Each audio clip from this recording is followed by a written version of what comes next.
এই দিনটা ছিল রামনবমী পুজোর আগের দিন। আর দেখো এখানে রামনবমী পুজোর প্যান্ডেল করেছে খুব সুন্দরভাবে, আর লাইটের কায়দা। আর দেখো এখানে ঠাকুর, রামনবমীর পুজো হবে বলে ঠাকুর নিয়ে এসছেন, তো একটু প্রণাম করে নিলাম। আর তোমাদেরকে আগামী জানিয়ে দিলাম শুভ রামনবমী। আর তারপরের দিন সকাল থেকে আবার ব্লগটা কন্টিনিউ করলাম। তো হ্যালো বন্ধুরা, তোমরা সবাই কেমন আছো? আশা করি খুবই ভালো আছো আর খুবই ভালো থেকো। ঈশ্বরের কাছে এটাই প্রার্থনা করি আমি ভালো আছি, আমার বাড়ির সকলে ভালো আছে। আজকের ব্লগটা কন্টিনিউ তোমরা দেখতে থাকো আর অনেক অনেক ভালোবাসা দিও, অনেক অনেক সাপোর্ট করো। আজকে সকালবেলায় পুজো দিয়ে দিলাম। আর কালকে তোমাদেরকে বলেছিলাম আমার নন্দাই বড়মার পুজো দিতে গিয়েছিলেন, আর ওখানে একটা মালা কিনে নিয়ে এসেছিলেন, আর সেই মালাটা ঠাকুরকে দেওয়া হয়েছিল। আর এত রোদের তাপ, এত রোদ গরম, তো মালাটা কেমন শুকিয়ে গেছে সেটাই তোমাদেরকে দেখালাম। আর জানি না বড়মা কবে আমাকে টানবে, তবেই পুজো দিতে যেতে পারবো। আর খুব শীঘ্রই যাওয়ার ইচ্ছা আছে। আর তারপরে এখানে দেখো মহাদেবের মন্দিরটা পেরিয়ে প্রণাম করে চলে এলাম। আর এই যে কালকে যে ঠাকুর দেখিয়েছিলাম রামনবমী, আজকে পুজো হয়েছে। আর আজকে আমি আর বর্মশাই আবার বেরিয়ে পড়েছি। কোথায় যাচ্ছে সেটাই তোমাদেরকে একটু বলি। আগের দিন গিয়েছিলাম ডাক্তার দেখাতে, তো ডাক্তার দেখানো হয়ে গেছে। তো এখন অনেক রিপোর্ট করতে দিয়েছে, সেই রিপোর্টগুলো আমাদের বাড়ির ওখানে করাবো বর্ধমানে। তো তার জন্য আজকে রবিবার, আজকে আমি আর বড়মশাই দুজনে বেরিয়ে পড়লাম। তোকে সোমবারে রিপোর্টটা করিয়ে, আর এক সপ্তাহ লাগবে রিপোর্টটা দিতে। তো এক সপ্তাহ পরে ডাক্তার দেখাতে যেতে হবে। বড়মশাই হয়তো পারবে না আমার সাথে যেতে, আমাকে একাই যেতে হবে, কারণ এত ঘন ঘন ছুটি পাওয়া যায় না। তো এইবারে ছুটি নিয়ে এসেছিলো আমার জন্য, কারণ আমার ডাক্তার দেখানোর জন্য। তো আর আমি বড়মশাইকে বলেছি যে তোমাকে যেতে হবে না, আমি একাই যাব ডাক্তার দেখাতে।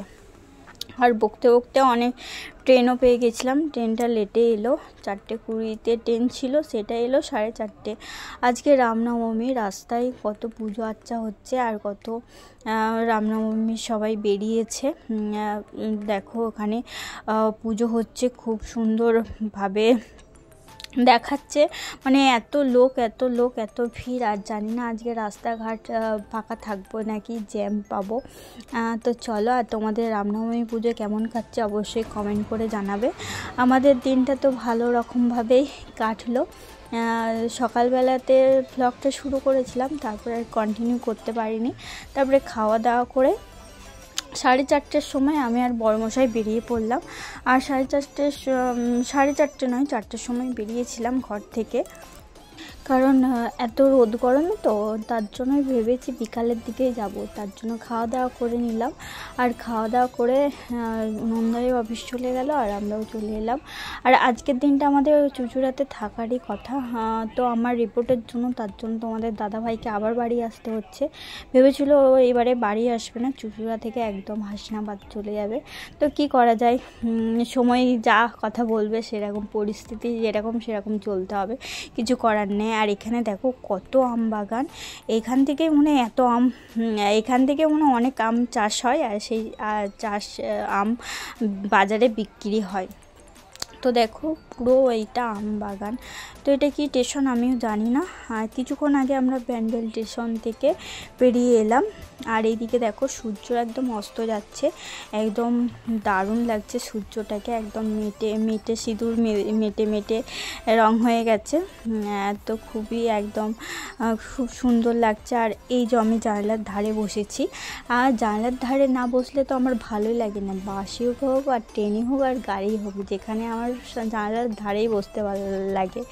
সকলেরই ভালো লাগে, আমার কেন। তো তোমাদের দাদাভাই প্রথমে সিটটা পেয়েছিল জানলার ধারে, আমি বললাম আমাকে দাও না গো একটু বসি। তো আবার বসলাম, বেশ ভালোই লাগছে। আর বিকালে তো এর আগে আমি কোনো দিন এরকম বিকালে বাড়ি ফিরিনি, মানে ট্রেনে করে ফিরিনি বলতে ট্রেন জার্নিটা মানে আমি তো করিনি প্রথম থেকে।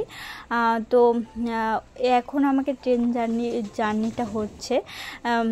তো তোমাদের দাদাভাইয়ের সাথে এই প্রথম আমি এই ট্রেনে করে বিকালে বেরোলাম, বাড়ি আসছে। আর বেশি দূর নয়, চুঁচুড়া থেকে বর্ধমান 2 ঘন্টার রাস্তা।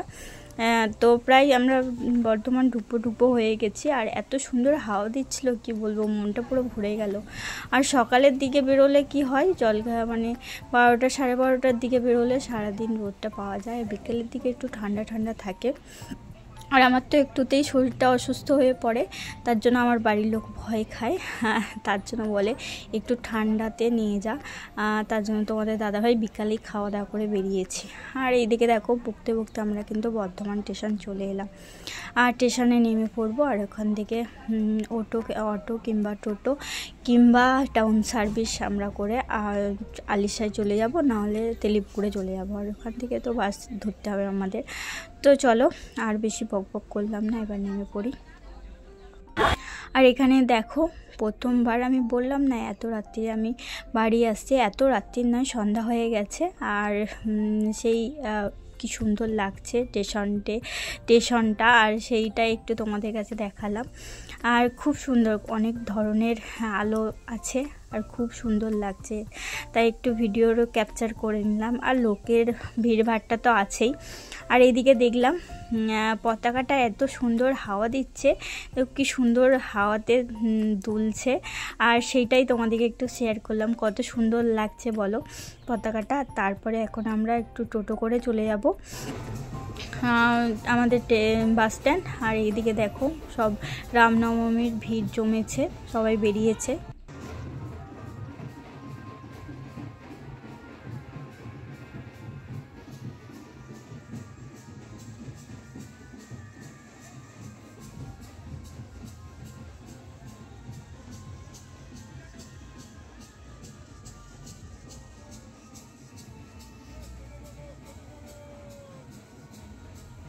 তাই জন্য আজকে টাউন সার্ভিসগুলো চলছে না, কারণ এইসব রামনবমীতে সবাই বেরিয়েছে বলে। দুপুরের দিকে বেশিরভাগ অনুষ্ঠানটা হয়ে গেছে, বিকালের দিকে অল্প স্বল্প, তাই জন্য টোটোটা করে বেশি ঘুরে ঘুরে যেতে হচ্ছে।